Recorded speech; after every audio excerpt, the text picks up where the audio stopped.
രാജാവിനെ രക്ഷിച്ച് ഒരുത്തനുണ്ടായിരുന്നു, മൊർദെഖായി. അവന്റെ പേര് മൊർദെഖായി. സാധാരണമായിട്ടല്ല രാജാവിനെ രക്ഷിച്ചത്. രാജാവിനെ കൊല്ലാൻ വേണ്ടി പ്ലാൻ ചെയ്ത് കുറച്ചു പേര് വന്നു, വിഷവുമായിട്ട് വന്നു. സ്നേഹത്തോടെ വന്നപ്പോൾ സെക്യൂരിറ്റി പണി ചെയ്തുകൊണ്ടിരുന്ന മൊർദെഖായി ഇത് തിരിച്ചറിഞ്ഞു. രാജാവിന്റെ അടുത്ത് വന്നിട്ട് പറഞ്ഞു, 2-3 സ്പൈകൾ വരുന്നുണ്ട് നിന്നെ കൊല്ലാൻ വേണ്ടി.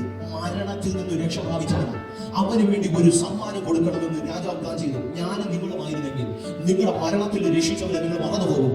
അന്ന് തന്നെ നിങ്ങൾക്ക് കഴിയുന്ന വേണമെങ്കിൽ നിങ്ങളുടെ ഭവനത്തിനകത്തുള്ള എല്ലാം വേണമെങ്കിൽ എന്ത് ചെയ്യും കൊടുക്കും. കാരണം അവൻ കാരണമാണ് എന്ത് ചെയ്തത്, ജീവൻ രക്ഷിച്ചത്. പക്ഷെ മൊർദെഖായി ഇത് രക്ഷിച്ച രാജാവ് എന്ത് ചെയ്തു, മറന്നുപോയി.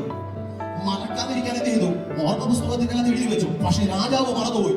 രാജാവ് മറന്നുപോയത് നീണ്ട നാളുകളാണ്. പക്ഷെ ഒരു രാത്രി നോക്കുമ്പോ ഉറക്കം വരും. സംഗീതം വായിക്കുന്ന പാടുന്ന ഗായകരെ കൊണ്ടുവന്ന് താരാട്ട് പാട്ട് പാടി നോക്കി, ഉറക്കം വരുന്നില്ല.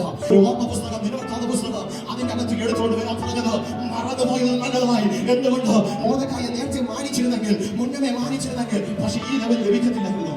രാജാവ് മറന്നുപോയതിന് മൊർദെഖായിക്ക് ഒരു വലിയ ഉദ്ദേശം ഉണ്ടായിരുന്നു. എന്താണെന്നറിയാമോ, അപ്പുറത്ത് ഹാമാൻ എന്ത് ചെയ്തു, ഒരു കഴുകുമരം പണിത് കഴിഞ്ഞു. ആരെ തകർക്കാനാ? മൊർദെഖായിയെ, എസ്തേറിനെ, തന്റെ കൂടെയുള്ള എല്ലാ യഹൂദ ഗോത്രത്തെയും ഒരു കൂട്ടക്കൊല ചെയ്യുവാൻ പിശാച് പദ്ധതി ഒരുക്കിയ സമയമാണ്. ദൈവം എന്ത് ചെയ്ത് ജനതിനെ ഓർമ്മപ്പെടുത്തിയത്. ഇന്ന് പകൽ നിന്റെ തകർച്ചയുടെ വാക്കിലെത്തുമ്പോൾ ദൈവം ജനതിനെ ഓർമ്മപ്പെടുത്തി നിന്റെ ഭവനത്തിനകത്ത്